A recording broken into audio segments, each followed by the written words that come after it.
Welcome to the Karen Kenney Show. This is the place where we take a no bullshit look at life's little lessons. Here, together, we find the spiritual glory in even the most wicked hard story.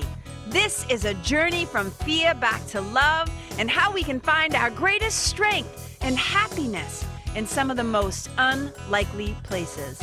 I believe that if you're willing to change your mind, you can totally change your life. So, are you ready to rewrite your story and choose to live free? Let's do this.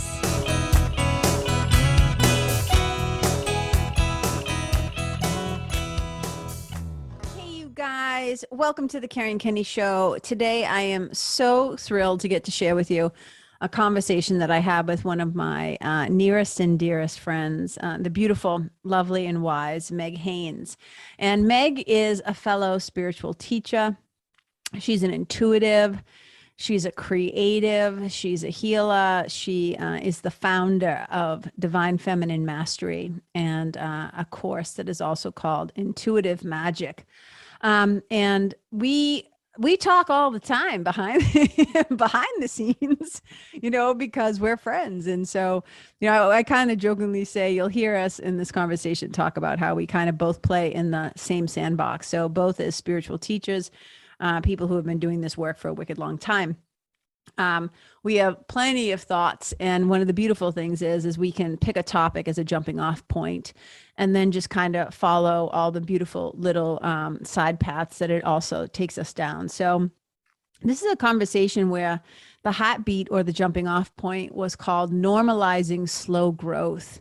We're just kind of reflecting on how just in the world in general, but also in the world of businesses or creative life or whatever, how there can be such a push to hurry up and hustle and all these things. And we dive deep into talking about different ways of looking at this in terms of what happens if we don't listen to the body, what the body really is asking us for, how we are not machines, like on and on and on. There's so many great things that we are diving into in this concept of normalizing slow growth. And just want to say thank you so much for listening. I think there's going to be something in this episode that will be helpful for everybody. And definitely stay tuned into the end where Meg shares a little bit about how we can actually tap into our feelings and why feeling our feelings is so important and how that can help us. And, just this whole concept of, I've talked about this before and I talk about it so often, the power of slowing down. So here we go, conversation between two friends. I hope you enjoy it. Thank you so much for being here. And I love and appreciate you guys. Bye.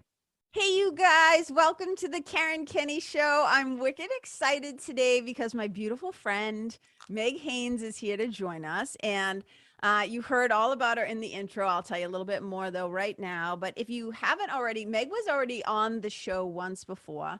And we talked all about her and her story and how she came to be doing the work that she's doing. And so today we're going to kind of just like jump in and have this conversation. Like, because we're friends, we talk a lot like off camera.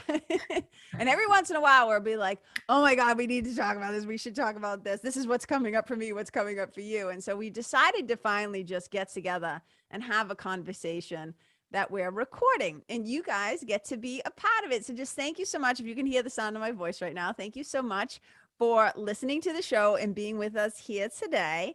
So my beautiful friend, Meg Haines, is, she's many things.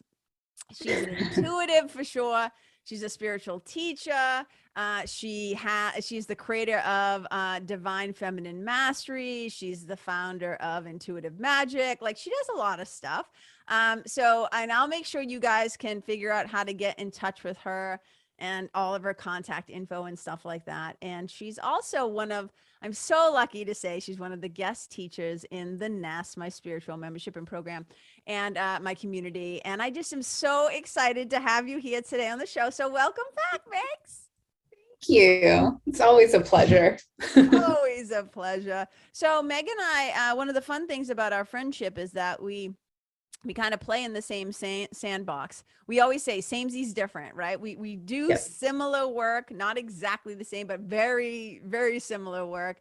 And we Really, I always think that she and I are kind of like, we blend really good together. That's not a good English, but you know what I'm saying. We complement. I think we really complement each other. I And agree. so it's always a pleasure to talk with you and to just kind of dive a little deeper. You know, I was listening to somebody teaching yesterday on the internet, and he wasn't saying, I'm not going to say he didn't say anything new. He said one particular concept because he's an NLP and a master hypnotist and stuff like that. So there's a little more brain science in there, right? So I'm not going to say he didn't say anything new, but he really comes from this spiritual place in his teaching. And I said to my sweetie, I like him because he talks my language. And Yeah. so, and I said, he talks my language, and he's one of the people who can talk my language and doesn't make me want to stab myself in the eye with his pen. And so you're also somebody who speaks my language. So, you know, we, because we are in the same field, but I also think energetically, we were just talking about our human designs and how we're both 3/5s, and you can maybe explain that later if you want to. But so much of us, like I just think we kind of like have this uncomplicated way of communicating and being together. So. Yeah. Well, and being both creatives in our own way, that is another bond that we share that really connects us too. Yeah, I think it's so important because so often, I think that's one of the things. So Meg and I, we would technically say, you know, we're both spiritual teachers, we're both creatives, and we're both entrepreneurs. And I think we would both say that we least resonate, with that last one. That whole entrepreneurship thing. We often joke that we're so fucking tired of the business of the business. And we're just like, we're like, our creative hearts just want to go and create stuff. You know, we don't really want to market it and sell it and do all that shit. We're like, can't we just be in the space, share and teach stuff and offer and create? Yeah, exactly. So here we are, you guys. And one of the things that we've been talking a lot about, just kind of behind the scenes, that we wanted to you know, share with others, because I think one of the things that not just social media, but definitely social media has perpetuated in the mind of the collective consciousness and the culture is this fucking hurry up, hustle, immediate response, these expectations of speed, get. And first of all, we're not machines. Yeah. We human beings are not machines. We have nervous systems. We need to process things. We have feelings and emotions. So one of the things that we wanted to talk about was, instead of perpetuating this idea of having to hurry up all the time, that we wanted to normalize slow growth. And so I would love, let's just dive in and talk about that a little bit and share some of your thoughts about this topic. Yeah, well, just to go back to what you were saying, you know, with the industrial revolution and then the expansion of technology and then social media, our ability to create things, our ability to be connected to one another, everything has fast tracked. But as you said, our bodies have not caught up to that, and they're not designed to be machines. We're not designed to be machines. We're very cyclical beings. There's just like nature, you know, we have periods of rest, we have periods of expansion, we have periods where we need to go in and be internal, and then times when we're blooming and we're, you know, blossoming fruit. And because we have gotten out of sync with our true nature, it creates a lot of dysfunction in the body, with our nervous systems, and it creates a lot of pressure in the mind, so that we end up leading our choices, our decisions, our actions from a mental place of, oh, okay, next goal, 5-year plan, and not from a integrated, intuitive, where is life guiding me now? Where do I need to place my energy and attention? Not what the world wants from me, not what my society expects or the expectations of my own ego, but what is important for me right now in this moment to give my energy, my focus to. And especially when it comes to creations, like if you are a creator, and you and I talk about this all the time, there's always ideas moving through you. And there's this pressure to put them out there in the world and to market them and to share them and to like, how are you going to monetize it? And all of that takes away the joy and the pleasure and the purpose of creation in the first place, just to be in the process. And I remember when I used to choreograph and I used to teach dance. Luckily, my students were really wonderful about it. But I would go in and I didn't have anything planned. I would take the T from Emerson to East Boston, and I'd listen to my headphones and I'd be listening to the song I was choreographing to and like kind of coming up with some ideas, but having no set plan. And then getting there and just wanted to be in the experiment with them. I wanted to see it in motion. I wanted to see their bodies in motion, how it all played out. And sometimes I would be like, okay, let's set that for now and we'll come back. And then we'd come back and I'd be like, you know what, that doesn't feel right anymore. Let's shift it. So it was such a beautiful, and I didn't know what I was doing at the time. I wasn't thinking about it. That was just my natural process and my natural way. But it was such an organic experience, and it created such a beautiful journey for the dancers themselves, to not hold so fast to this is what the choreography looks like, and now I'm just going to robotically remember it and practice it. It's like, now we're changing it. So what happens when we change it? What happens when we bring in a new element? What happens when we bring in a new dynamic? Oh, that shifts things. Oh, maybe I have an emotional response to that. Oh, maybe there's some challenges that come up in that. And that was what I was always inviting them to do, was to be fresh in the moment, be present in the moment, be present in the dance. Because if you're not here, if you're just performing, then what's the point? What's the point? And so that's kind of how I feel with everything. We've gotten kind of into this performance mode of I have to show up, I have to be consistent.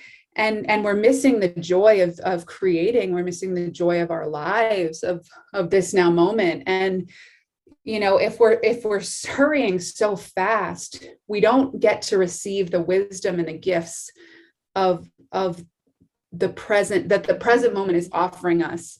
And when we come back to that and we really settle into the slow growth and not having it to be about speed or about production, even those words, it speaks to machines. Exactly. But there's so much richness and beauty if we just come back to the now. And that's why everyone's feeling so disconnected. They're creating all these things, they're doing all these things, but they can't actually really receive the joy and the beauty of that. And you and I both, we work with Marianne C., our beloved healer and friend. And what she talks about like life penetrating the tissue. It's like the beauty of what you're creating doesn't even get to penetrate into your being because you're on to the next programmed to go on to the next thing. Mm-hmm. Yeah. I mean, there's so much in what you just said. There's so many jumping off points there. And I think that's, one of the big things is about, I call it time traveling, right? So the ego mind is always like either looking to the past with like regret and shame and blame and trauma, like all the history, right? And that causes, like I said, like that regret kind of feeling, or that I wish things were different, or lamenting what's happened. And then the ego time travels into the future, which causes anxiety and worry. And I don't know what's going to happen. And am I going to be good enough? And will anybody buy it? Will anybody want it? Will anybody love it? Right. And I always say, and of course, in Miracles talks about this. So, so many spiritual traditions, it's like the only time that we actually have is the present moment. Right. The only place that healing actually takes place is in the now. And, Right. the great, spiritual teacher Ram Dass used to, his whole book, like, be here now. I'm like, if people just got the title of the book, they wouldn't even have to read the book. It's just like, be here now, because the now is the only place that things are actually happening in. And I know right now, like, somebody's probably listening and it's like, but you guys, I run a business. I can't just like be like, Mhm. oh, let me see how I feel when I wake up in the morning, right? It's like, because even like, it was the funniest thing when I invested in having a business coach, right? And so for Mhm. 2 years, I did this really intensive program. And I remember they would sit there and they'd be like, so what are your quarterly projections, or what are your things for, like, and I'd be like, I don't fucking know. Like, that's just not how I think. And I know that Right. sometimes their attitude was, you'd probably be making a hell of a lot more money if you were just like niche down and get all these strategies and all these systems. And it's not Right. like, I always would say to them, I'm not trying to be special. The one thing I used to always say to my business coach, Bill Barron, he'd say, like, what do you really want? I go, I just want you to tell me that I can make money by simply showing up and being myself. Yeah. That's what I really want. I don't want to have to run through the rigmarole and, fucking the funnels and like all this Oops. stuff. Even though I've been a quote unquote business person, for 20 years, it's Yeah. never, it's not how I identify. It's not Right. the thing that I always say, like, I'm a storyteller, I'm a writer, I'm a lover of words, right? I love to create, I love to speak. I love sharing ideas. I love deep conversations. Never once when I was a little kid did I say, I want to be an entrepreneur. I want to have a Yeah. business. I want to market shit. Like, not once, right? And I still don't feel that way, And the Yeah. only thing that we're marketing, I think, and social media and these things are interesting to me is they give me the ability to communicate and connect, Yeah. to potentially and possibly build genuine relationships. Yeah. But I think that like, for me, um how do I say this? I just think it's created, as you were talking about, this internal tension where, Yeah. like, sometimes I just want to say to people, like, you know if you're having a moment and then all of a sudden the ego mind goes, I should take a picture of this, I should capture this, how can I Mm. use this as content later? As soon as Right. we do that, we've now left the moment. We 100%. are now making a plan. Hmm. We are mining our lives for the whatever it is, the entertainment, educate of others. It's like, I'm Right. now, as Andre Dubus III says beautifully, social media is curating the museum of me. Mm. How do I want to be seen? How do I want to be remembered? How do I want this to land? How do I whatever? So, of course there is a creative element to it, Right. which is interesting. But I think the chunk of flesh that you pay to participate at that level sometimes can Yeah. be a little too much, because there is this internal pressure sometimes of, I think we've been sold a bill of goods that in Hmm. order to be successful, to be known, to be seen, to whatever, there's all those P's I talk about: pretending, performing, presenting, what's the other one? Well, there's also like the people pleasing aspect of this, right? Yeah. Because we're not creating just to create. It's like Right. you're creating for likes and follows and impact. Right. And I just feel like there's something, in A Course in Miracles, where it says that line, we've talked about this before: a healed mind does not plan. Hmm. And it doesn't say don't have a plan. It's saying Right. don't make the plan on your own. Right. Right. So call upon Holy Spirit in a teacher, spiritual team, intuition, whatever you want to call it. And I think what we're talking about today in this idea of normalizing slow growth, and why we don't always just have to have the experience and then immediately share it. And as a Yeah. writer, I can talk about why that's not so great too. But I think what it does is, it doesn't allow us to take the journey from our head to our heart. Yeah. It doesn't allow us to drop from the intellect down into the intuition of the body and of the heart. And I just think that with the advent of, like, call it bro marketing, call it whatever you want to call it, but this concept of I'm out here hustling, I'm out here grinding, I'm out here getting it done, don't stop, don't quit, do the thing. Sometimes it's appropriate to fucking quit. PS, by the way, that's a whole other podcast, right? But sometimes we should quit things that aren't for us. When we get halfway in and we go, ooh, right, this person, this place, this project. Hey, Binky, how about not chewing that?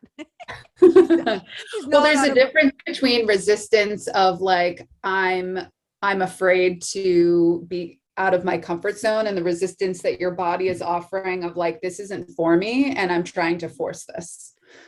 Amen and hallelujah. And I just think that the other thing that the exposure of so much information all the time, and look, I'm not trying to demonize the internet or social media. I'm just saying that we can't ignore it either. The impact that it's had on us, and the messaging that gets kind of programmed into the conditioned mind. We're already dealing with the conditioning of our childhood, right? Our communities, the culture, like whatever. Then we get slammed however many years ago with this thing that allows us to do everything faster. And the problem with doing things quickly, you know, there's a quote that says, Ashwaran talks about, I can't remember, maybe it's Mihir Baba. I'm not sure who first said it, but he said, a fast mind is sick. Mm-hmm. A quiet mind is sound, and a still mind is divine. And I think so much of what's happening in the world is being created from fast minds. And I'm not talking about people who can come up with quick solutions. I'm not talking about having a smart mind, smarty pants mind, but like a mind that is always moving, and that generates this kind of this competitive, you know, nature of like, gotta hurry up, gotta do. Because one of the things that we know in the work that we do as spiritual mentors, spiritual teachers, whatever, is that most healing does not happen overnight. Most forgiveness work does not happen overnight. Most like all of the stuff, like there's a reason why, as you were saying earlier, right? You don't just plant a seed and then all of a sudden there's a tree. The acorn, like, you know, I'm like, things take time to grow. Nature is constantly showing us reality. Any thoughts on that? Well, yeah, so many thoughts. I think that we're all moving through a process of our lives. We have our childhood experiences that are coming up over and over again to offer us wisdom and experiences through our present day, you know, like, oh, there's a trigger again coming up. And it's easy to just want to, like, we've been sold this thing of like, take a pill, put a Band-Aid on it, do this, like even conventional Western medicine is all about covering the symptoms. It's not about holistic healing. It's not about like, what's the root of where this originated. It's not looking at the whole body, the environment, the life, the experiences, the trauma. It's not looking at all of that. It's like, oh, you have this symptom, so we'll give you this drug for this symptom. And we've gotten used to, oh, there's a pill for that. Oh, there's a thing for that. Oh, there's a this for that. But that's not authentic healing. That's just masking a symptom that your body is actually offering you to say, hey, this is, Something's I'm wrong. speaking to you. Yeah, this is, we're out of alignment here. And we don't want to look at the symptoms. We get scared by the symptoms. So we just want to quiet them. Same with our emotions. You know, we are not taught, the majority of us, how to feel our emotions. What we do is an emotion comes up and we either stuff it down, we deny it, or we attach a story to it and say, stuck in that, you know, and all it's asking is for us to feel and move it. Pay attention.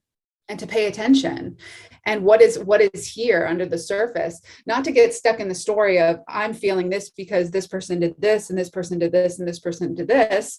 It's taking personal responsibility back, and like, this emotion is happening in my body. Yes. Regardless of if someone else, you know, was the catalyst for me to feel this. Yes. But this is staying with my own body and allowing myself to go, ooh, okay, there's anger here, there's rage here, there's grief here. Can I just allow myself to feel that and know that I'm okay? And what we've done is we've been conditioned to not feel. We've been conditioned to not listen to ourselves, but to listen to others, to hand our authority over to others.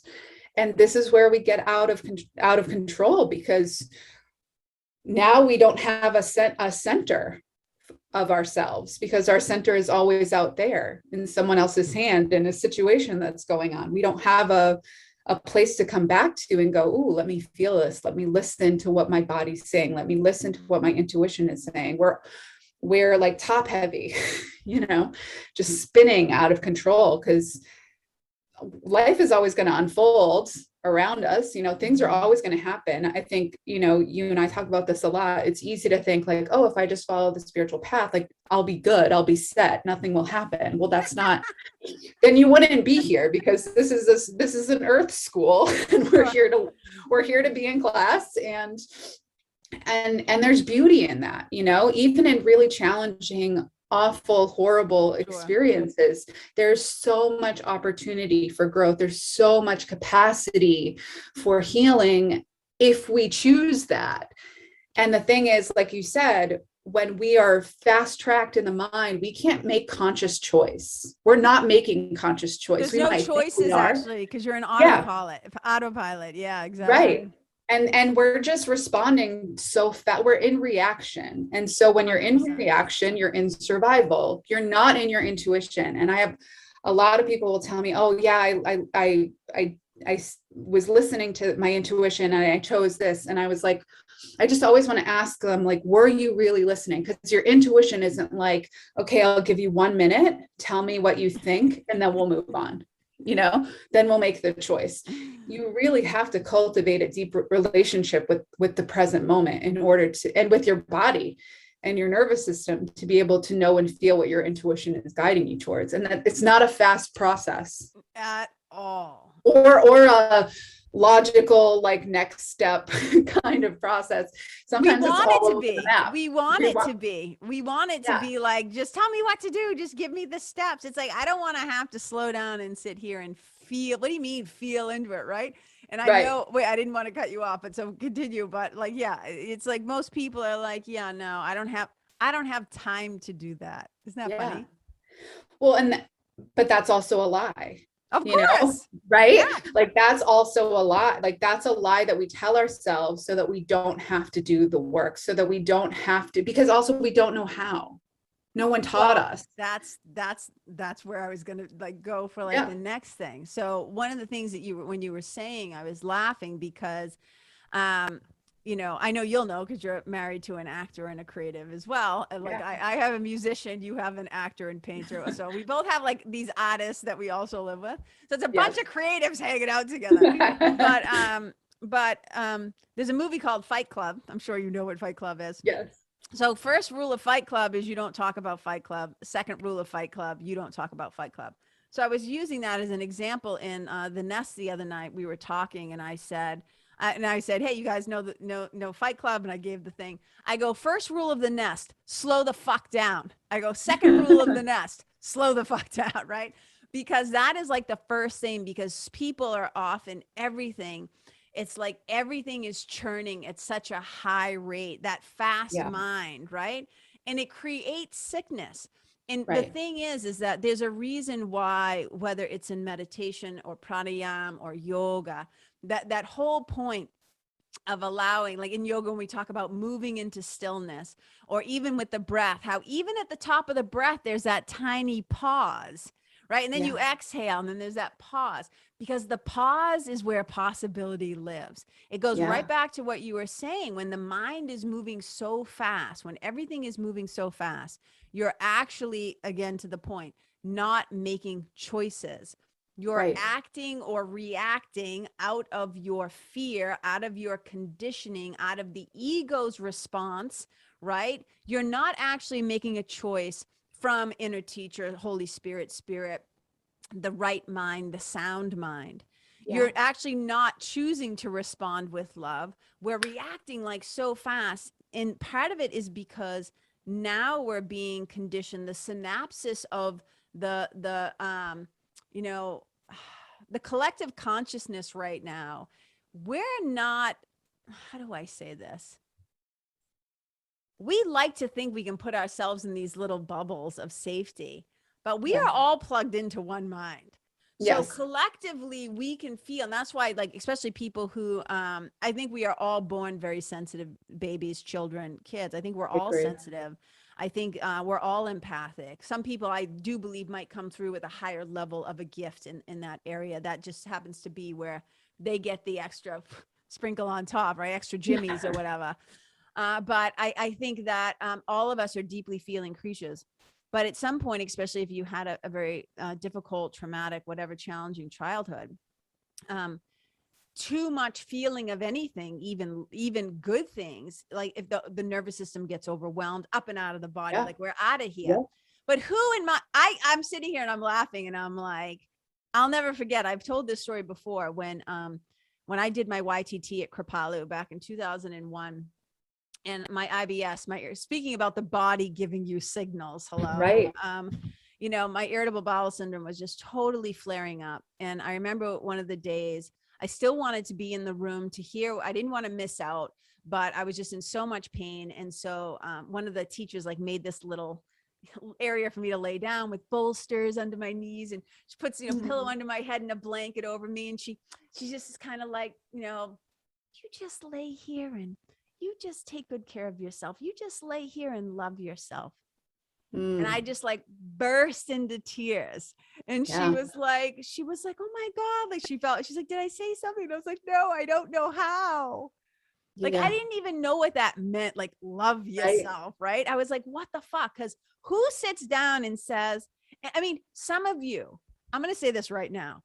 If you had parents who allowed you to feel your feelings, allowed you to express your feelings, wanted to hear how things landed for you, resonated with you, how, when they asked you, sweetie, why are you really crying? What's going on? Use your words. They tried to communicate with you. You pause this right now. Go fucking call them if they're still alive. And if they're not, you talk to them right now and you say, thank you. Thank you for teaching me how to be in touch with what my own innate divine wisdom was sharing with me. Because we've lost. They can always, they can only do that. Oh yeah, go on. I'm just gonna I'm gonna shut up. What's it? Because that those natural communication devices that we were imbued with, they've gotten tampened down. They got lost in the shuffle, and they're not encouraged. So part of the work that you and I do is to help people to come home to themselves, to remember their true source, and to access that deep wisdom within. And no, like what you were saying too is you can only be taught that if your parents were taught that themselves, you know. And sometimes we talk a lot about trauma. They obviously, if you had a very traumatic childhood, you wouldn't have been given those skills. But also, you know, I had very loving parents, but they didn't have the capacity to know how to feel things. They still don't. You know, and emotions like grief or anger were not, even a heightened level of joy was not encouraged, or there wasn't space for it. So even that, you know, and me being a very sensitive, very emotional kid, as an adult, I still, and doing this work, like I still have to pause and stop and go, it's okay for you to feel that, Meg. Like, it's okay for you to feel that. You're feeling anger right now. It's okay. You can feel that.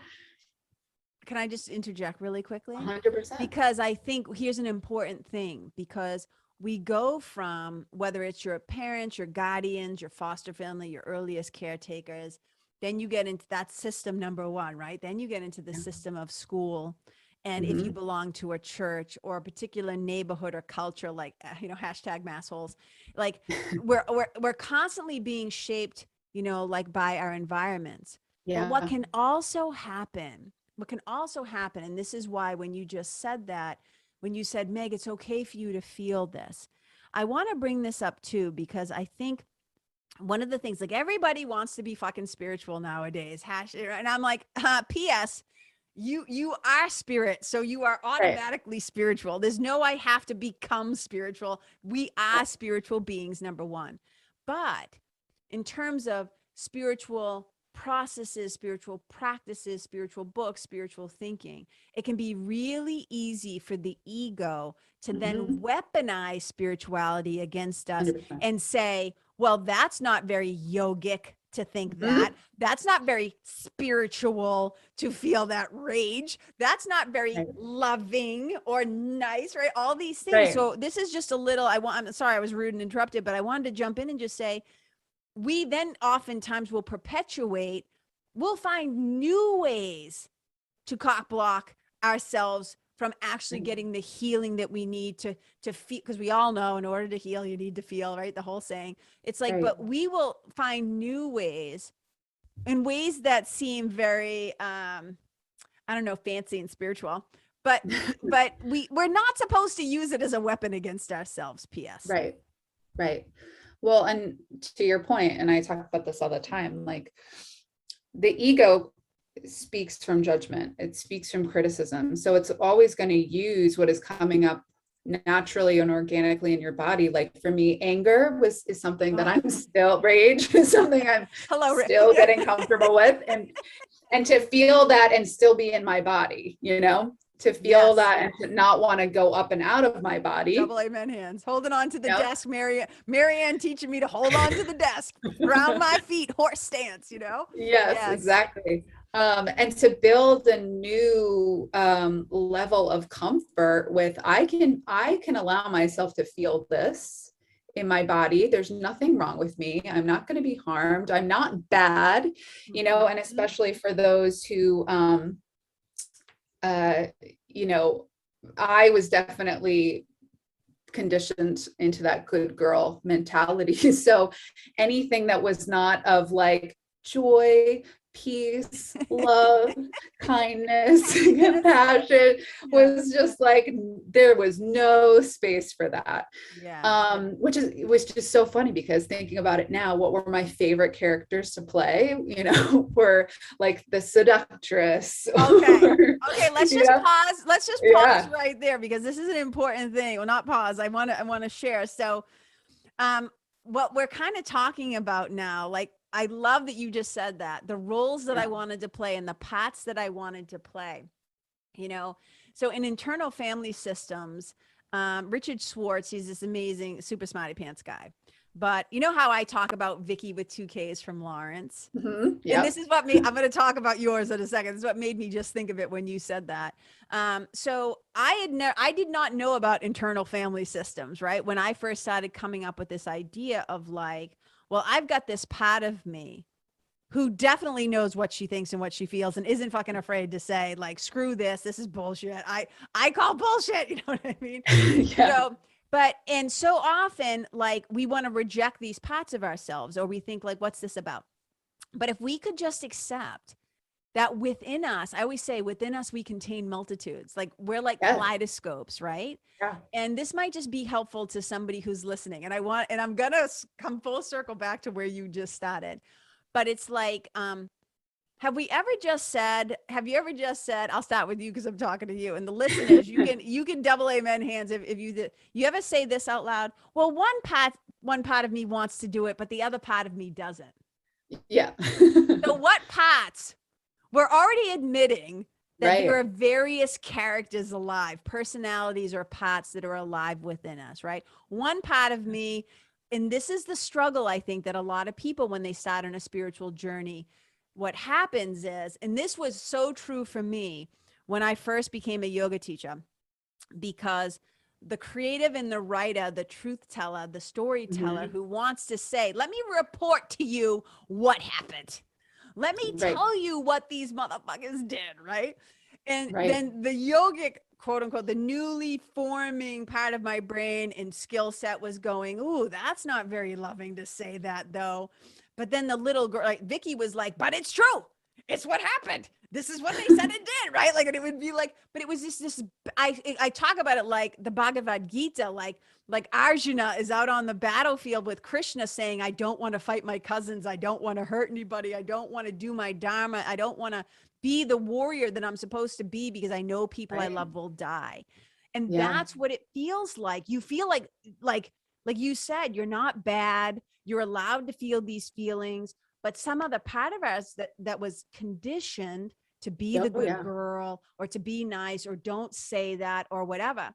So there's a struggle that happens. So I found so much liberation in Vicky with 2Ks from Lawrence, this one part of me. But why I'm laughing, you guys, is because I know Meg and I know her. I know what I call that shadow self or the protective self, right? And hers is, it's okay to say this, I assume. Oh, yeah. Okay. Yeah. Yeah. So hers is like feisty, sassy Stevie Nicks. So when Oh, she's yeah. talking about this little innocent girl, but the parts she all wanted to play was like the temptress or whatever. I would say because those parts live within you. They're a 100%. part of you. Yeah. Anyway, so long way of getting Well, there to Stevie. no, and I mean, I remember, like, gosh, because I first started on this path in high school, so of just like my own spiritual exploration.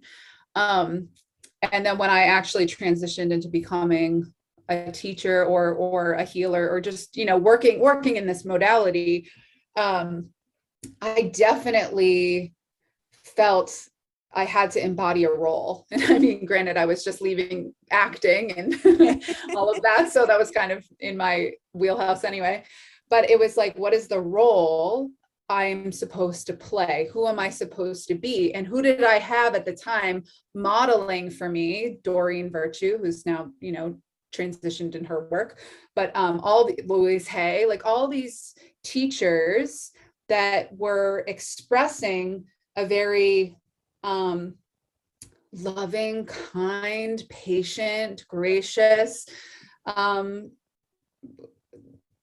energy and personality. And we didn't see any of the truth, like, not that they weren't telling truths, but like the feistiness or the like F-bombs being dropped or like the other parts of our multi-dimensional nature. And I remember really struggling with that for a long time of like, who am I supposed to be in this? Because I don't feel like I'm fully showing up. And I really did, the creative part of me, I completely pushed away because that was the part that was, so used to feeling the raw and the depth and the, icky and the gross and loved feeling that and loved moving that. And I felt like I couldn't embody both. And the healing now is integrating both. And I think in our world right now, where I am really learning to be courageous and stay in my body,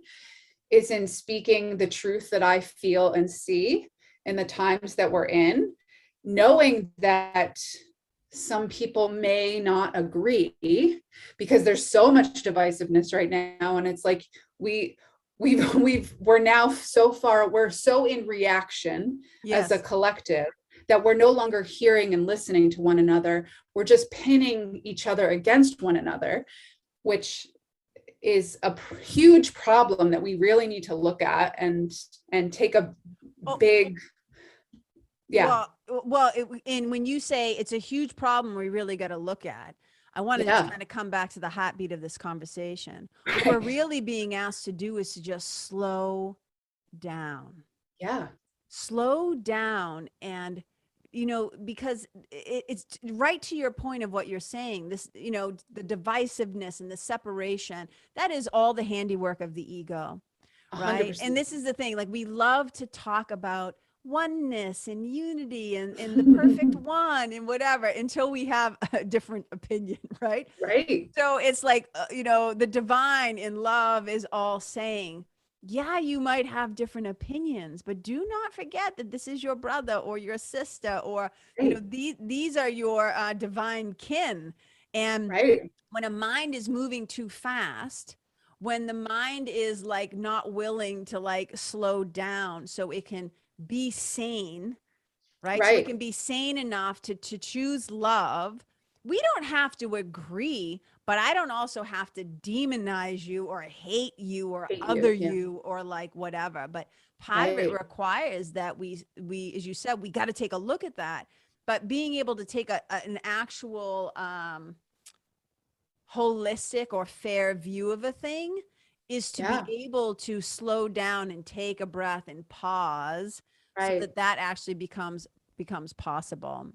Well, and to recognize like, okay, I'm having a reaction to this, but can I let that reaction be there and still breathe, create some pause, create some space Mhm. to see where there is connection, to see where maybe there's something I'm not seeing that I'm, because I'm so in reaction. And to your point, when we're in our minds, we are in our ego, and when we're in our hearts, we are connected to that oneness. And so if you're operating solely from your mind, you're not going to be able to get to that place of oneness. And I just, I feel like I just want to encourage everyone to really take their time to drop into their hearts, so that the truth that you're speaking, because we're also in a culture of like speaking my truth, speaking my Yeah. truth, speaking my truth, which is great. But where's that truth coming from? Is that a conditioned truth? Is that an egoic truth? Or is that the truth of your heart? Because the truth of your heart and your intuition is not going to come, it's going to be honest, but it's not going to be divisive. It's not going to be hateful. It's not going to other people, as you said. It's going to just tell the truth. And sometimes the truth can trigger the shit out of us, and that is okay.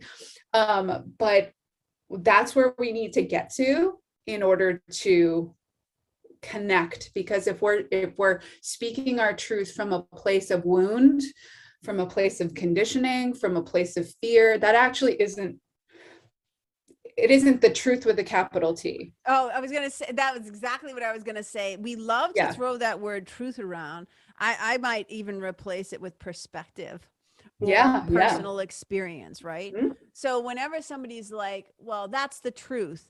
I always say, well, there's your truth, their truth, and the truth.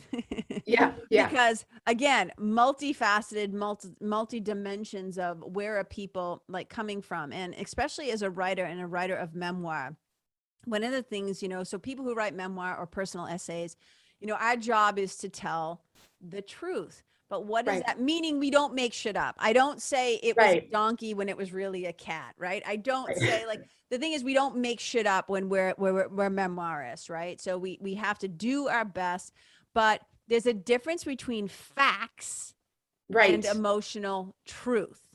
Right. So something might be factually true, but we feel it or experience it. And so when people are saying, well, that's my truth, I'm not going to apologize for my truth. And I'm Right. like, well, we got to remember it's your personal experience of it. So often, Right. and I do think people should use their voices and speak up and share and, whatever. Yeah. But we're too fast Hmm. because and like my friend Andre Norman once said, unresolved trauma is always looking for a trigger. Oh yeah.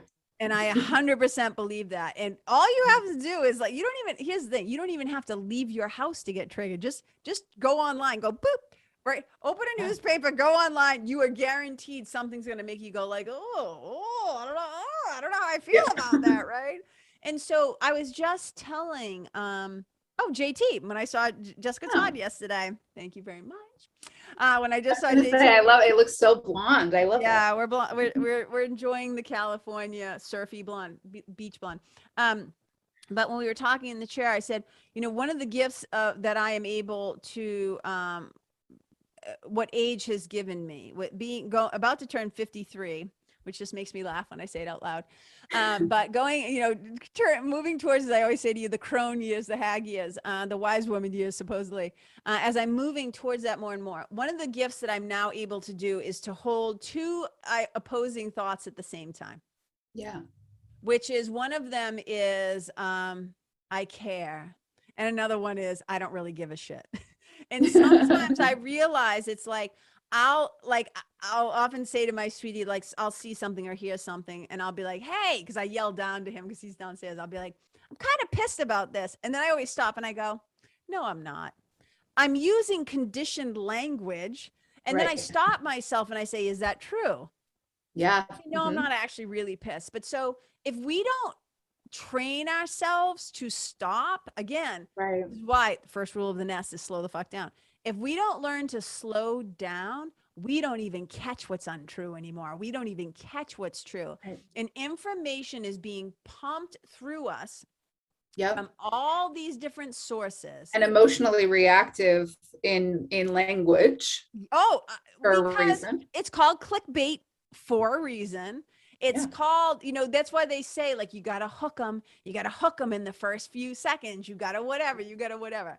And if we don't step back and realize just what a racket, like so much of this human experience is such a racket.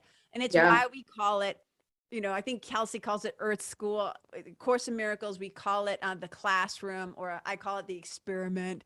You're right. We all call it all these different things, right? The virtual reality game we're all living in. Exactly. Put your quarters in because the game's about to start again, right? So it's like, so much of this, I think, is, and this conversation originally started with this idea of slow growth, but I think it's really expanding into this idea of what the slowing down actually allows us. And I think what slowing down actually allows us is it gives us more conscious access to love. Absolutely. And no, go on. You go ahead. I was going to say, I love that your first rule of thumb in the nest is slowing down, because the first invitation of DFM is presence, because you can't get anywhere else if you're not here. So there is like this universal map that we're all plugged into, but presence is the only way that you're ever going to get back to your heart. And the thing is that when we're in reaction, when we're emotionally triggered, what we end up doing is we unintentionally wound others. Yes. Or unintentionally trigger others. And we just amplify the same energy that we're trying to neutralize, that we're trying to clear. And as conscious beings, it's our responsibility to ask, what am I putting out into the collective? Is it to serve the collective, or is it to serve my ego? Oh, because sometimes, right? Like it's 100%. Yeah. Because if we don't slow down and ask ourselves, I always say to my clients, and I know you can really, you guys, it's just like, you could just basically put my words in Meg's mouth and Meg's words in my mouth, but just say them a tiny bit differently. We're saying the same thing. So I would just feel like, I'm not telling you anything you don't know, is what I want to say, is that I'm like, if you don't know why you're doing a thing, you better just stop. Remember when we were kids, they'd say, stop, drop, and roll, put out the fire. You just better like stop, drop, and roll, and figure out like exactly like, who is this serving? Right. What is this really about? What am I really feeling like? Why am I doing this? Am I seeking attention?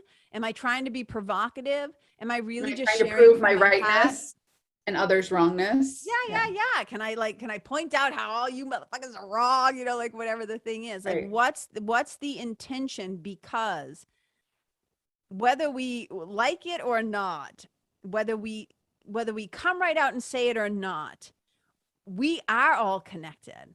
Yeah. And people can feel, even if you say it like this with a smile on your face, we can feel the energetics of your judgment. We can feel the energetics of your rejection. What were you going to say? I just said the exact words yesterday. Everybody can feel people can feel your judgment. It doesn't, and if they feel your judgment, guess what? They're not going to be open to you. They're not going to feel vulnerable with you. They're not going to feel safe with you. They're not going to trust you. And then you're wondering why they're defensive. Right. Because there's a difference between like, and here's the thing, like I always say on my podcast, and I say it like, when I'm working with people, I reserve the right to change my mind. This is what I think and I'm saying right now.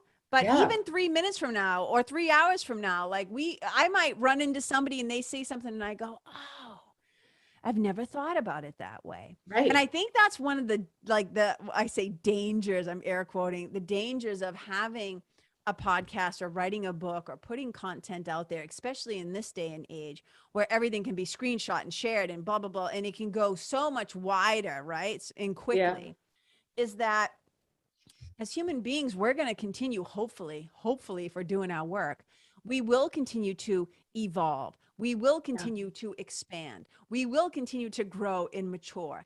And we might actually change our minds. And so I always say, like, hey, if something I said on episode 27, we're now on like 132. I might have grown since then. I might even So forgive the earlier version of me, if perhaps, but I don't make myself bad anymore, right? It's like, I just say, like, when we know better, right? This is not my saying, but when we know better, we do better. And as we grow, and can we give people, Tim Story once said something that I thought was so fantastic.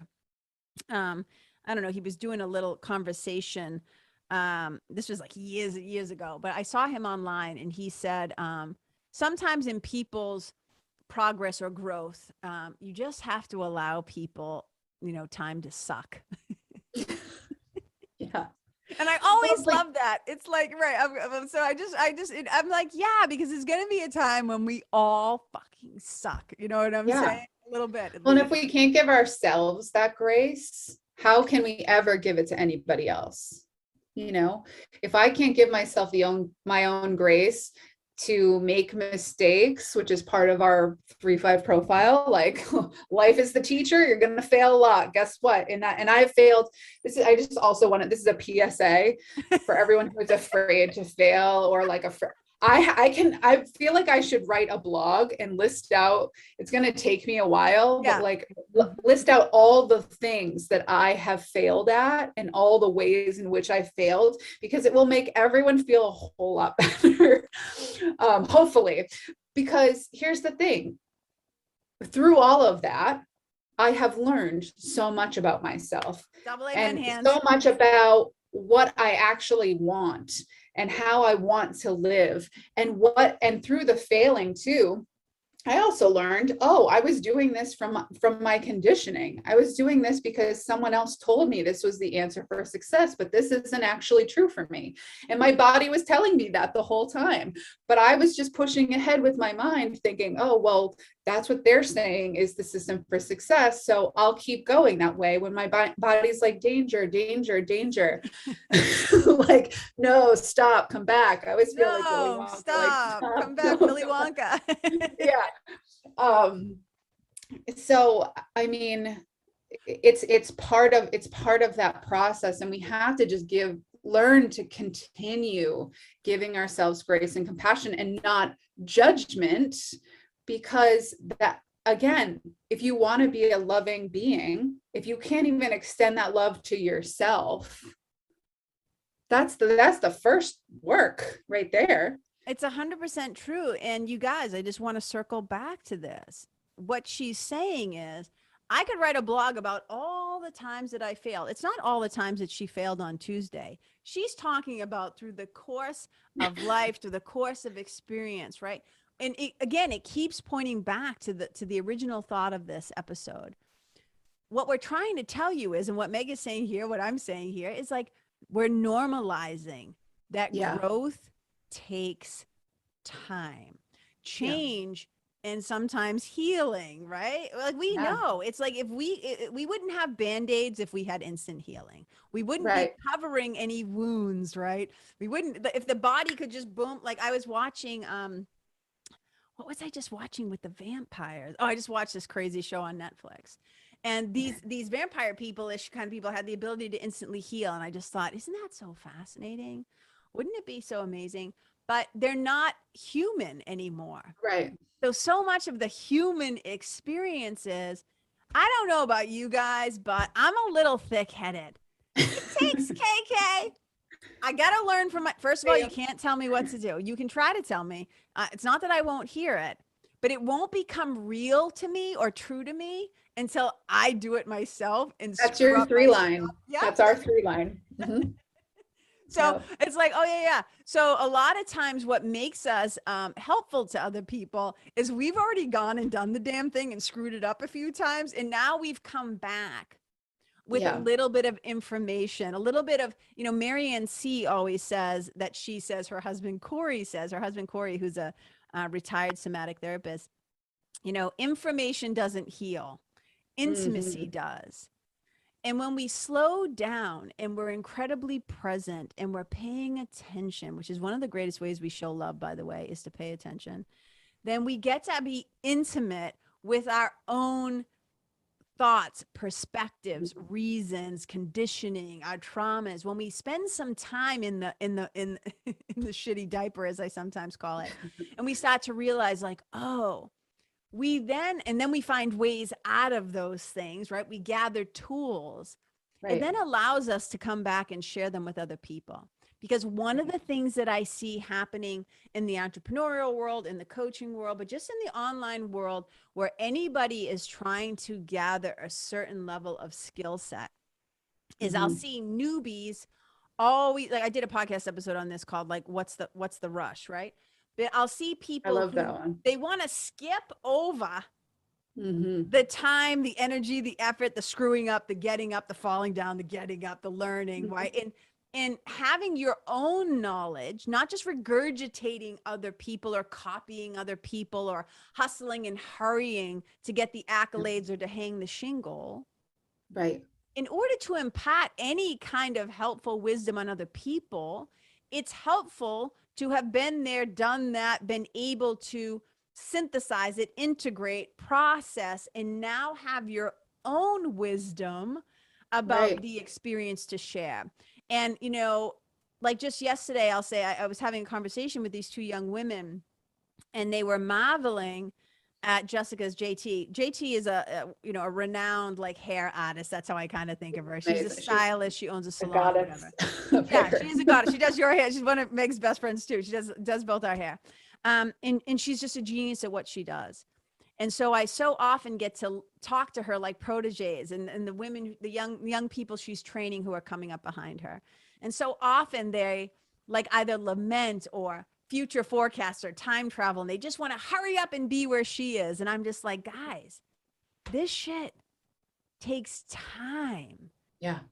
Slowing down and realizing, I want to normalize this for you. Nobody is expecting you to be at her level. She's been doing this for 15, however many years more before you. Right. And I think it's just the ego driving the train of either sometimes it's pure enthusiasm and excitement and like, I can't wait till I'm there. But sometimes it's like, I don't mean this the way I don't mean it the way it's going to sound, but sometimes there's a lack of appreciation or gratitude for where you are right now. Right. Well, and, to that, if you look at an athlete or you look at, one of your favorite musicians, they didn't just pick up their sport or their instrument one day and just be able to, get to where they are. That took practice, that took skill, that took devotion, especially on a physical level as an athlete. Like that took your body going through breaks and sprains and injuries and coming back and failing races or whatever. Like, and we can see that and respect that in an athlete, because you cannot compete if you don't do the training. Your body and your mind have to be one in order to get to that level. But yet for some reason we think entrepreneurialism or running a business that you can just expedite A to Z. And it's like anything with if you want to be, because we're insane. That's why we think that. Well, and it's been conditioned that way. And and look, everything, I mean, coming from you and I both lived in Los Angeles, like, look at mirrors, illusion, like you can make a thing look like a thing and it's not a thing. And sometimes people are showing you like all this abundance that they've created when they already had an inherited wealth, or they already had a business beforehand that they could pour into their business now. Like they're not sharing It's an those things with you illusion. necessarily. Yeah. Yeah. It's just like, I was this overnight success. Meanwhile, I was a millionaire banker for like 40 years and then just decided to jump into this. But that's like, we have to remember that no one just gets from A to Z. There is a organic, innate process. And if you truly, like, ego aside, if you're in this business or in a business to serve people, to serve them, don't you want to do it from the highest level? Amen. Don't you want to do it from a place of true integrity? And I know how to hold this space for this person. Because I have done the work to hold that space for me, not just ego gratification, not just to say, oh, I broke 10K followers, not just to say I did $100,000 launch, but because you actually care about what you're doing. Amen. And you care about the people that you're doing it for. I will never, and the two of us talk about this all the time, like, we are in the business of building relationships, of building trust, of building safety, so that people can truly heal. That takes time. Oh. Building relationships takes time. And I just encourage you, if you want to be the best that you truly can be, it's not about, yes, information and learning and certifications when it's necessary and when it's appropriate is absolutely, and when you're going to apply the knowledge is great. But there's also years and time and experience.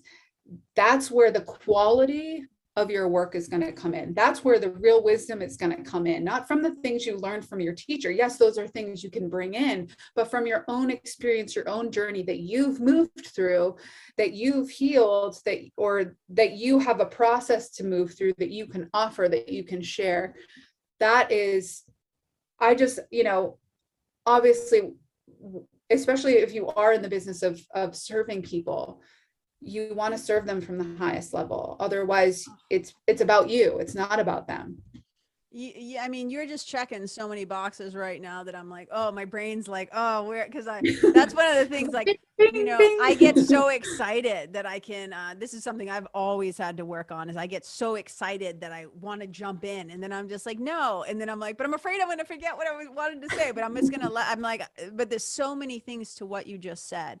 And I'll just use being in the hair salon yesterday as an example. I could use my sweetie as an example too, but I'll just, because it's so fresh in my mind.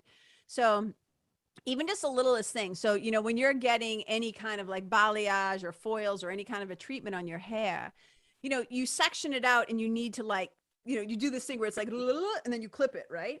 JT can be doing that with her hands, giving somebody something to do, teaching somebody over here, this is why we do this, asking somebody, hey, go do this.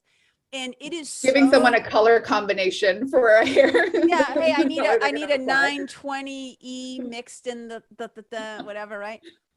But because the synapses, right? The wiring between just her nervous system and the brain, the spine, the hands, right? I always say it goes from the head to the heart to the hands. It is so in alignment and so in sync. And she's done it enough hours and enough time. Yeah. That she could just, it's seamless. And then I was watching some of the newer associates who have graduated, and you could tell they have to just really just stop and think about what they're doing, and their hands and their mind are still trying to, like, work together, and they're doing a beautiful job. It's just, it's not going to be that, like, that all those years have done. And when I think about athletes, especially, it's like, again, it goes back to how some people maybe have a little bit more psychic gift, or a little more empathic gift, or a little bit more athletic abilities, right? We all come through with what God-given gifts, whatever those might be. Yeah. But the hours, when I think about my sweetie, he didn't switch to be a guitar player until like 15 years. He was like a drummer first, then he became a bass player, then he became a guitar player. Now, and he's a multi-instrumentalist or whatever. And people are always like, oh my God, he's amazing. I'm like, yes, but you do him a disservice if you think that he was just gifted. Right. hours that a skilled person, right, of Mhm. any kind of craft, like when you're listening to somebody as an intuitive, as a healer, as a spiritual teacher, whatever, when I'm listening to somebody, because I see everything through the lens of stories, right, as a storyteller, and people will say to me, you can get to the heartbeat of a thing like so quickly. It's like you could just go in and go like and push things out of the way. And it's like, do you know how long I've been listening? Do you know how many hours I had to listen to my own bullshit to be able to detect, oh, I'm full of shit right now, right? Like you and Yeah. your own skill set or whatever. I guess what I'm trying to say to you guys is really this is the listeners, this is a love letter from our hearts to yours. We're trying to normalize your experience of the fact that you're being sold a bill of goods a lot of times, that you need to Yeah. hurry up, figure it out, put it out, produce it, make it happen, make it work, do the thing. It's like, if you don't take the time, you're not actually really in the piece. It's not Right. you. You're just regurgitating, like you said, the words of your teachers. We see this a lot in new yoga teachers. You go to their class and it's like, oh, sometimes I could be like, oh, I know who they studied with, because they're just saying all the things that that other person says. Right. Becoming like, I can't even believe it. Well, even Wait, just me and my own process and studying with different teachers, and I'm sure it's the same with you. Like, yes, I'm quoting them, but it oh, took me time to find my own voice and my own language and my own way of speaking. And sometimes I'll have clients that are like, how do you know what to say? exactly. Right. And That's I'm what I was like, getting at. it's taken me time to find my own voice and my own words and my own way of expression that's actually natural and authentic to me, that isn't borrowed. Or of course we share things from our mentors that are important and applicable, that we want to keep carrying and passing down, giving them The credit, of lineage. course. Yep. Mm-hmm. um but it's like anything else. Like, it doesn't become yours until you embody it. 100%. 100%. And it's so funny because the reason why I just got so excited is like, I was like, I can't even believe that spiritual team had me put on this t-shirt today. Like I literally, as I was talking, I was like, oh my God, because I saw the writing What's on your my t-shirt? shirt. Oh, it says, be who God meant you to be and you will set the world on fire. You have the best shirts. And it's a this is a nod to like one of my spiritual mentors who told me like I was on fire for God. Like and I so when I saw this shirt, like I loved it. And I guess that's what we're trying to say is this is about becoming wholly and fully yourself. And to go Yes. back to that thing where it's like, how do you know what to say? This is me. I don't.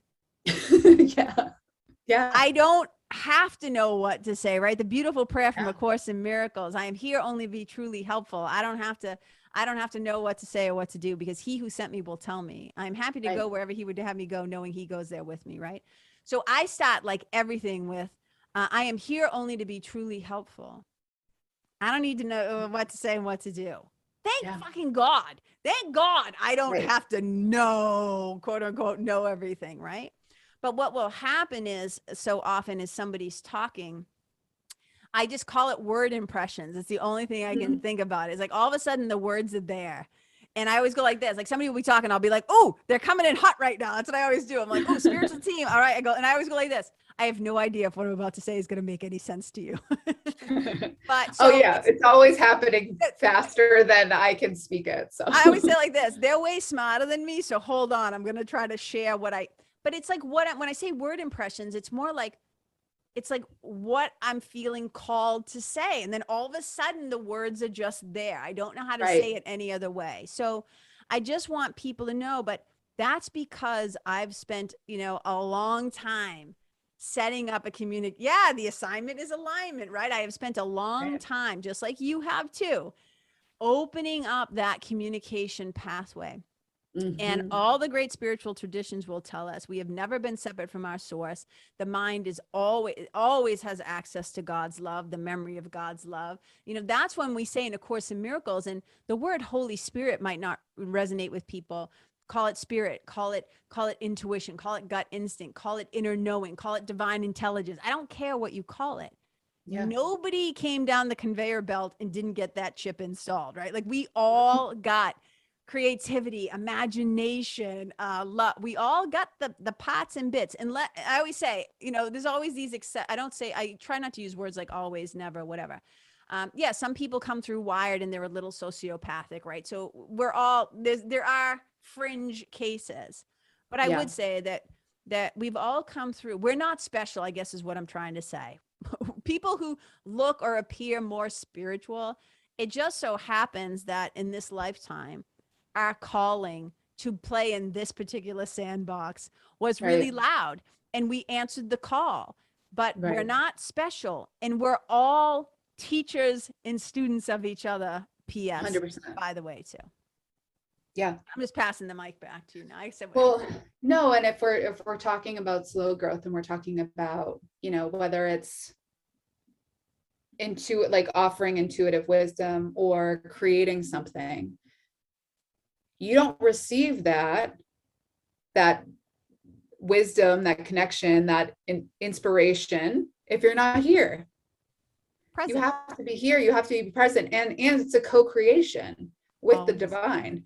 So if you're in your mind spinning about how am I going to do this, then you're not here to receive the full package of what this could be for you. You're not playing, it's like you're in the sandbox by yourself, like trying to figure out how to build like a little yeah, exactly, trying to figure out how you're going to like build a little sandcastle, and you've got God over here being like, would you like my help? I'm here. P.S. I've got ideas. Got ideas. Exactly. And it's like making ourselves available. But if we insist on feeding the ego and following the ego, the voice of fear, which is the one that's trying to put on the pressure. Bill Barron, my teacher, my friend, he's also my friend. But he once said to me, all pressure is internal. Mm-hmm. And it always reminds me of, I use this example all the time with my clients who, they're full of shit and they're getting in their own way. Like they just can't get out of their own way. And you might be too young, but there was this movie a long time ago about this girl who like lived in this house or babysat in this house or whatever. She was in this house and she kept getting these really scary phone calls. And there's like, I see you, I know what you did, I'm going to get you, like all this stuff. And it's like, it's just so dramatic. It's like Hitchcockian, right? Like, and one of the final scenes is like, they somehow the police or the phone company or whatever. This is like old school. It's like one of those pickup phones, like and so they set up this thing to try to find out, like, they're going to trace the call. And one of the last scenes, I'll never forget this, is they call her and she picks up and she's like, hello. And they go, the calls are coming from inside the house. Like, get out. So there's another phone line, like somewhere in the house, right? So the killer or the scary person is like, I just got goosebumps. But this is what it's like. All the pressure, it's coming from inside the house. It's coming from ourselves. Great analogy. Society will always be telling you, get more, do more, get more, do more, have more, hurry up. But unless you are able to be the person that the divine, that God, that source has meant you to be. It doesn't say do the person you were. Oh, that sounds dirty. It says be. The key about being is simply being present, being in the now, being in the moment, not time traveling back, not letting social media or other people, external influencers suck you forward into a rat race, get on the gerbil wheel that you don't actually want to be on. And sometimes, look, 100%. We don't know till we get on it, and we're exhausted and we're panting, and people are like, I have chronic fatigue syndrome and I have this and I have that, because your body is just sending up flares like, hey, help me. And then when your doctors can't figure it out, it's interesting. Yeah. Because and that's the other thing, right? Is we think everything is like meat and flesh and bones. Yeah. But the mind body connection, the mind thinks very fast, but I kind of think of like that old, the tortoise and the hare analogy of the race. I think of the brain is the hare. It's the rabbit. Yeah. It is moving fast. And the body's just kind of like ambling behind, like, can we take a nap? Can I have a snack?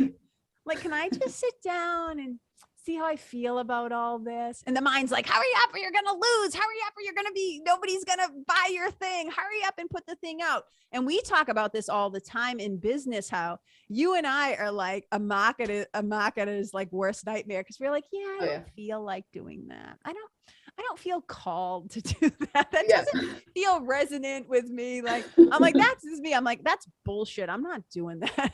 And it's just like, it's like that. It's just because when you become finely attuned, I think, don't get me wrong. I would be happy to be insanely filthy rich. But at what cost? Right.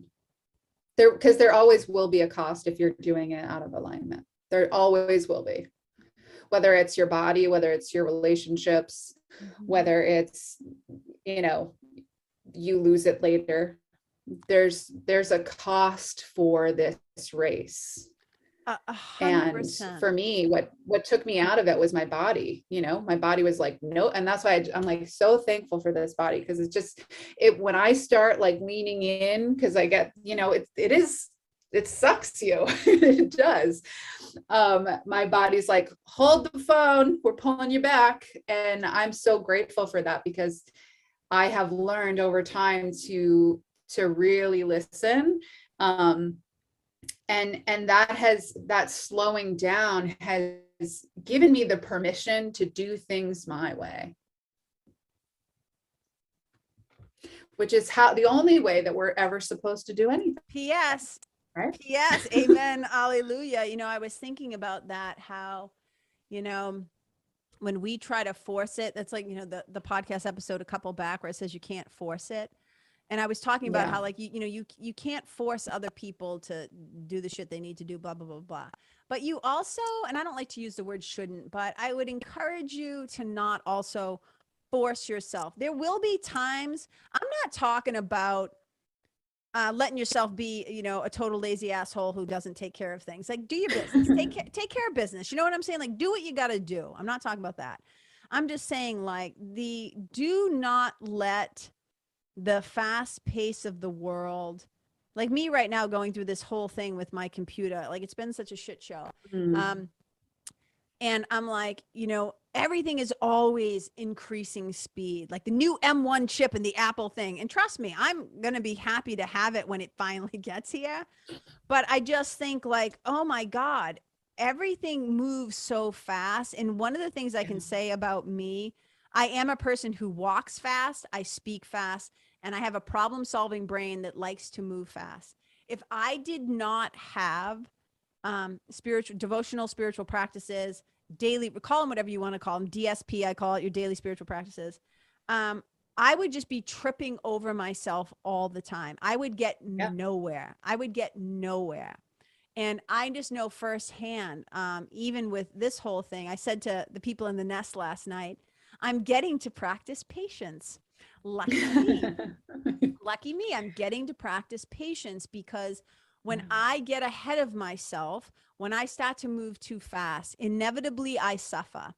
And if it wasn't me suffering, it would be like when we go back to, if you're somebody who serves people, and even if you have a physical product, right? You're still serving people with your stuff. So in a way, we are all servers. We're all servants. P.S. By the way, we're all serving each other.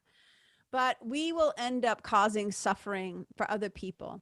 If you have a quick mind and a quick tongue, if there is no gap or space or pause between what you think and what you say, it is not going to end well for people. It's not going to end well for somebody. It might be you, it might be them, right? If you think too fast and move too fast and make choices too fast or behave too quickly, and the thought of like slowing down is so scary for so many people. And one of the things you said, Meg, I want, this might be putting you on the spot a little bit, but we were talking about how in so many ways we numb ourselves, right? Because one of the ways that we avoid feeling our feelings is we get wicked busy. Yeah.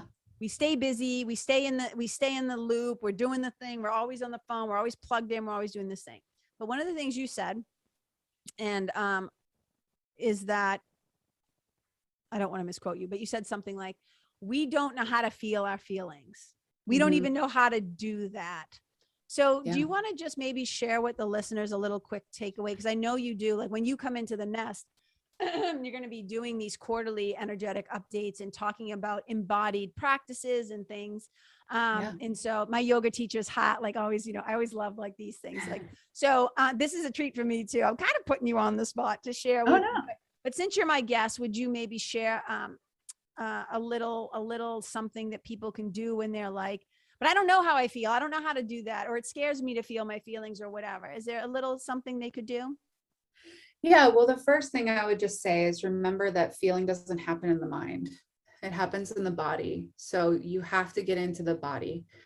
And I actually had a client recently reach out to me, and she's like, I've tried meditation and I've tried journaling, and I'm like, those are, while they're very important activities, I actually feel like what you need to do is get into the body and move it gently with some like restorative yoga, with some stretching, with some dance, whatever it is.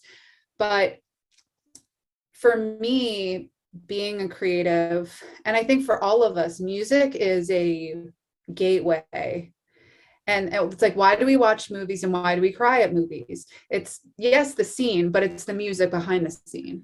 If that music was taken out, the music is informing you how you're supposed to feel throughout the movie. Like, this is the time to be scared, and this is the time to feel deeply. So music is a really powerful conduit that I use in my practice and with my clients to help them drop out of the mind and connect into the heart.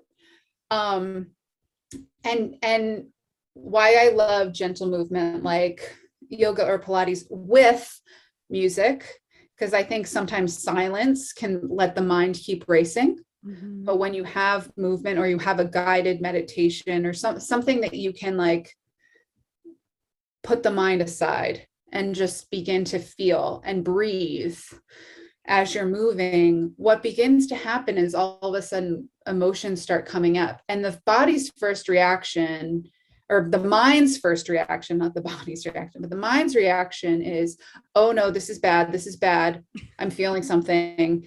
And then the nervous system, which has been hardwired to protect you, wants to shut it down. Yep. And if you just keep telling yourself, it is safe for me to feel this right now, and to just breathe through it. And if stories come up or experiences of this person, I can't believe they did this to me. Why did they do this to me? Like blah, blah, blah. Pull yourself out, pull yourself back into the body. What am I feeling right now? Because what keeps us stuck in the suffering is the story that we're telling about our emotions. And our emotions actually, when you just stay with them, they don't cause suffering.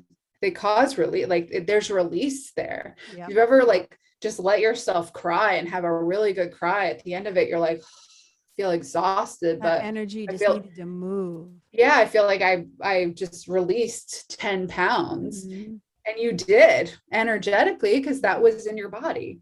That's the thing, is like, just because the incident happened 10 years ago, 20 years ago, 40 years ago, if you didn't organically and authentically move through that emotionally, then it's energy. It doesn't go anywhere except the body.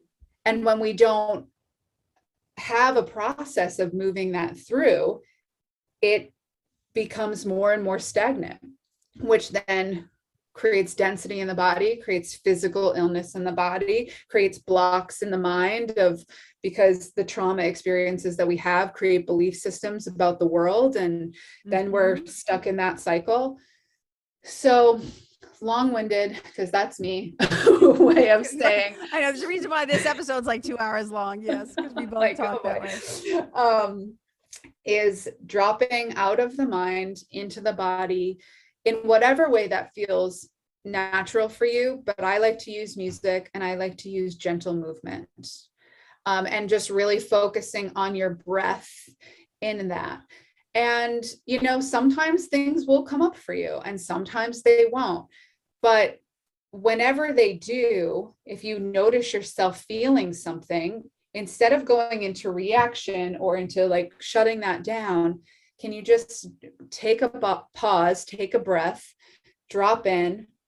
What are you feeling right now?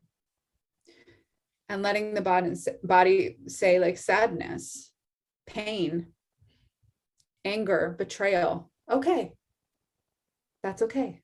There's space for that here. I will make space for you to feel that.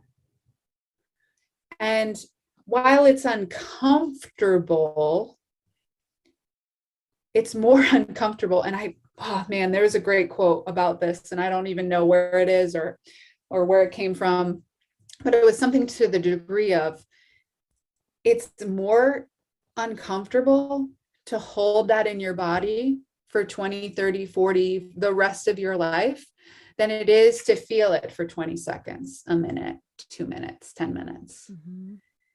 And the more that you allow yourself to get into the rhythm of doing that, it is a practice, you know, and obviously you want to have a safe space to do that. Yep.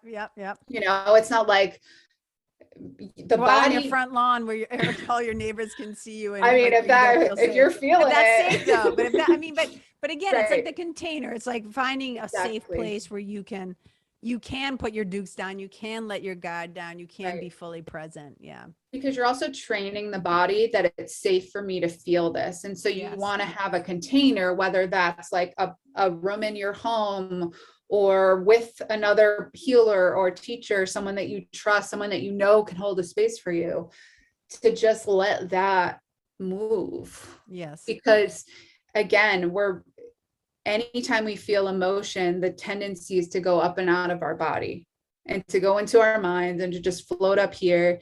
What we're trying to do is reprogram the body, the nervous system, that I can feel emotions and feel safe feeling them. Yeah, giving yourself permission. And so many things of what you were just sharing, you know, it also reminded me of another famous quote, Ines Nin, when she says, the risk to remain tight in a bud became more painful than the risk it took to blossom. And that's the thing. It's like that those defensive mechanisms, those protective survival skills, I sometimes call them. We talk about this in one of the modules of the nest called the shield. You know, those were the things that kept us alive in some cases. But at some point, the very things that, you know, Linda Ty, who I had on my guest, the somatic and trauma therapist, she says, you know, the very things that kept us alive now keep us from living.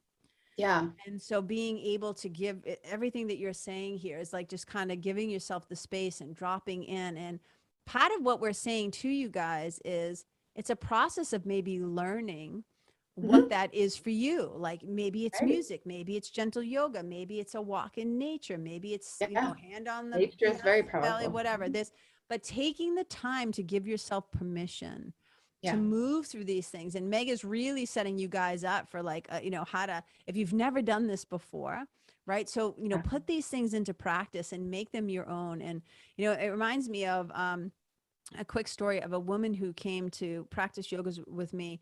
She was in her 70s, the first time she ever took a yoga class. Her body was very tight. It was very rigid. It was very contracted. Her energy, her personality was very like, you know, and slowly over time, you know, I got to know her. I, you know, met her kids, her adult children who were actually older than me at the time. And they said, my mother is changing right before our very eyes. It was literally like color started coming back into her face, her body. It was amazing. And one time she was talking about how much yoga had changed her. And I said, well, you didn't run as a kid. You weren't athletic. You didn't move as a kid, anything. And she said, no. And I said, why? And she said, I never liked to move when I was a kid. I didn't like to play or run around. She goes, because when I would feel too much. Yeah. And so this invitation to feel it all, and to do it safely. And, you know, there might be times, let's just add this on to the end of your beautiful share.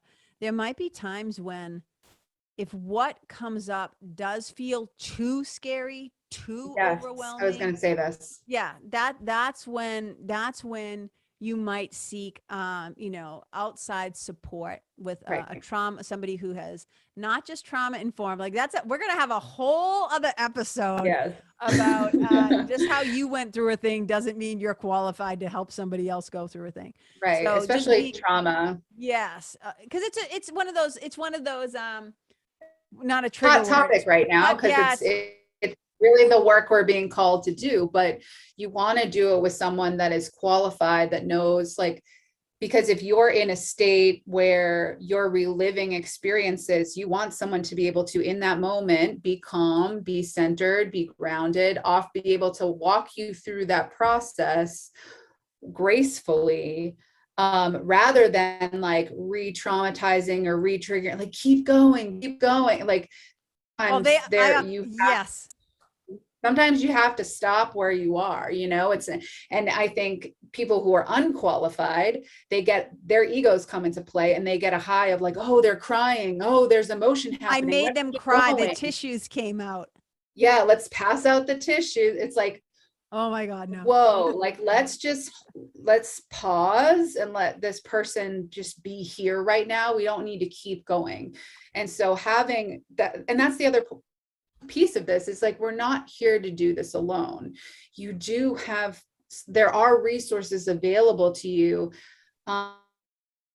This is the work we all have to do if we want to live a full, vibrant, beautiful life. And, just to like bring it back to the conversation of slow growth, if you're so focused on achieving, getting, like, all of that stuff's material, all of that stuff's external, you're not going to take it with you.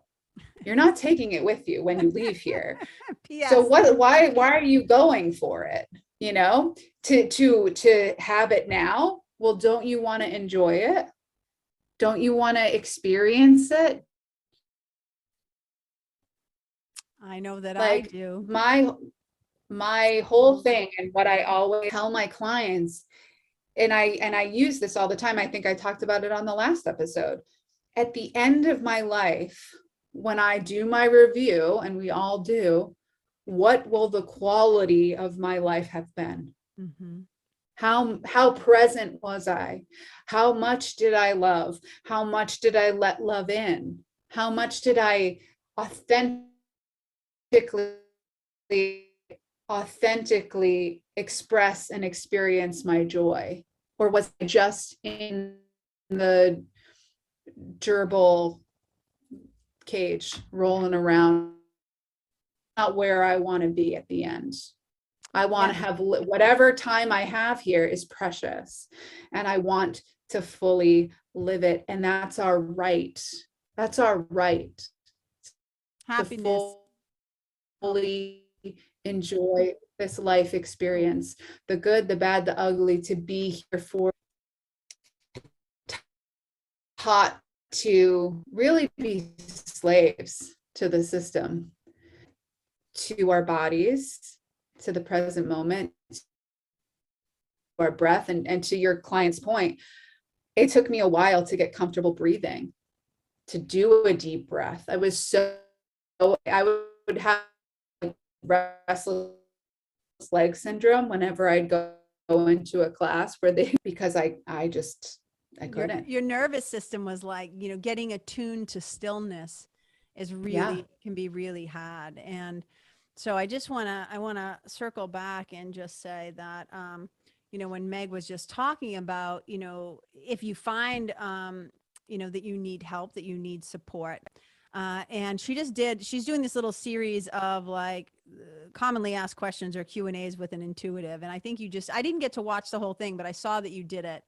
But I know that you mentioned on there, like, the qualities to look for in somebody who you might work with, a healer or an intuitive or a spiritual mentor or whatever it is. So you guys, like, if you can follow her, do you want to tell them how they can find you so they can kind of watch some of those gems, that one in particular? Yeah. And then the other one, how to differentiate between your ego and intuition, which I think is also an important one to what we were just talking about, right? Yes. So yeah, all of that's on Instagram at meg.m.haines, Haines.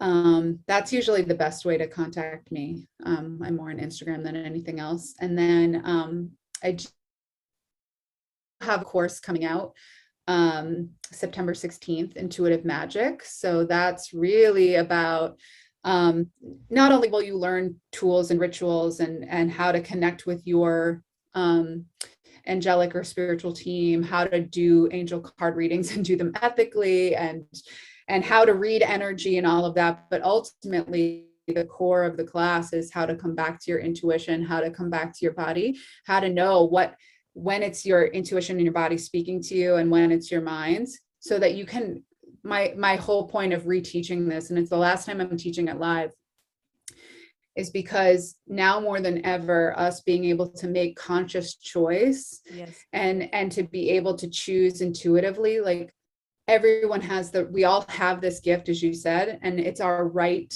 to use it and to be tuned to it. And I just want to give everyone the opportunity to reconnect to that, so that they are choosing what is for them, for the best high of their life, because everyone deserves that. So I'm excited about that course as well. Yeah. So Meg's doing all kinds of great stuff. Like I said, she also has her own membership called Divine Feminine Mastery.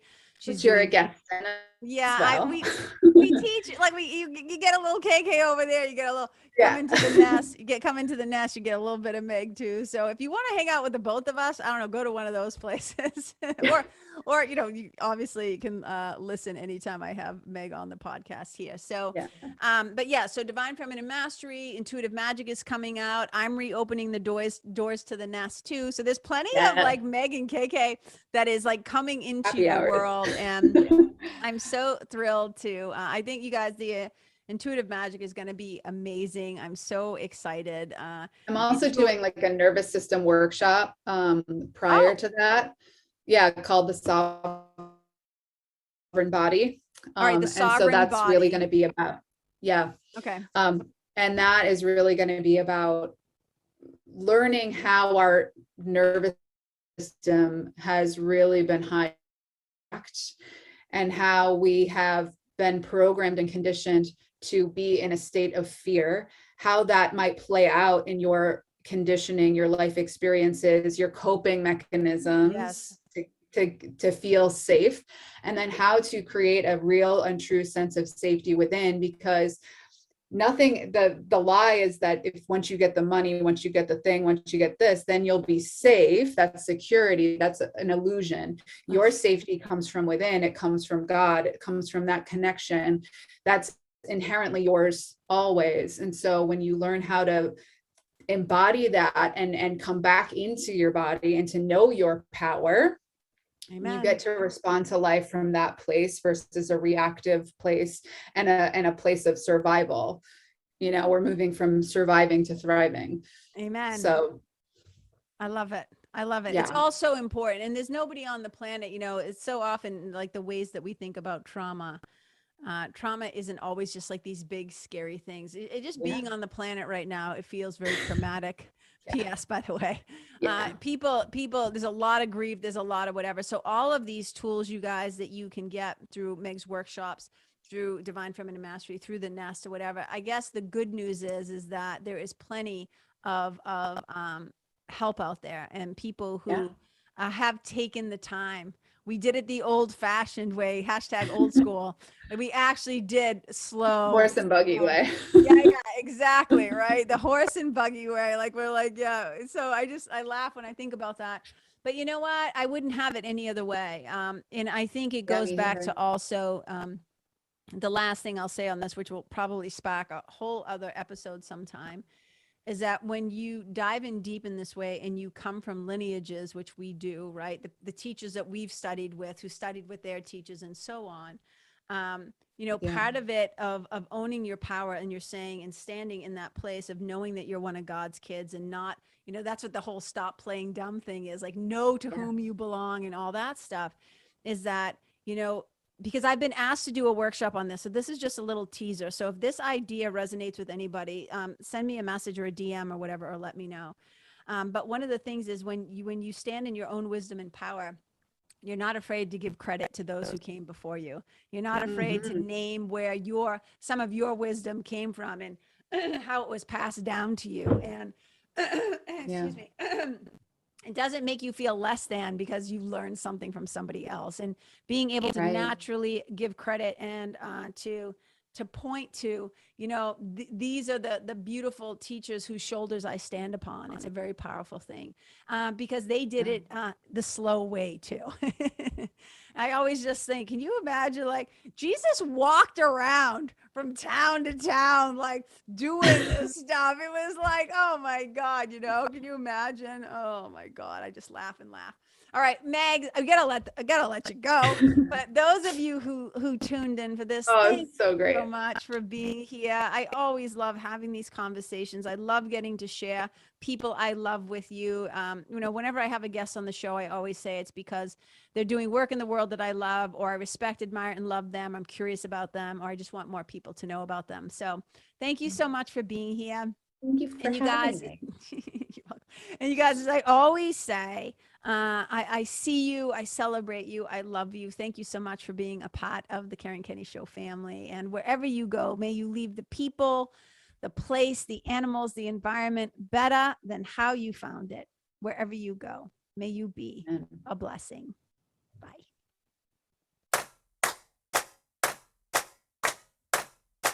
Hey, you guys, thank you so much for tuning in to this episode of the Karen Kenney Show. I super duper appreciate your time, friendship, and support. And look, if something that I shared from my heart today somehow landed in yours, I'd love to hear about it. So please tag me on Facebook or Instagram or IG stories or wherever the cool kids are hanging out these days, and let me know what your favorite part was or what you found most helpful. You can find me over at Karen Kenney Live. That's Karen, KenneYlive. And if you're digging what I'm saying and you want to hear more, I'd be wicked grateful if you could go to iTunes and subscribe and leave a review, because you guys, that's how you'll help me to keep spreading the love. And if you can think of someone that could benefit from hearing this episode, please share it with them. I'd also love to stay connected with you. So if the feeling is mutual, please go to KarenKenney.com/freebie and download my free guide to building your spiritual team. Until next time, my brothers and sisters, keep living in the fearless flow. Know that I see you, I appreciate you, and I love you. And wherever you go, may you be a blessing.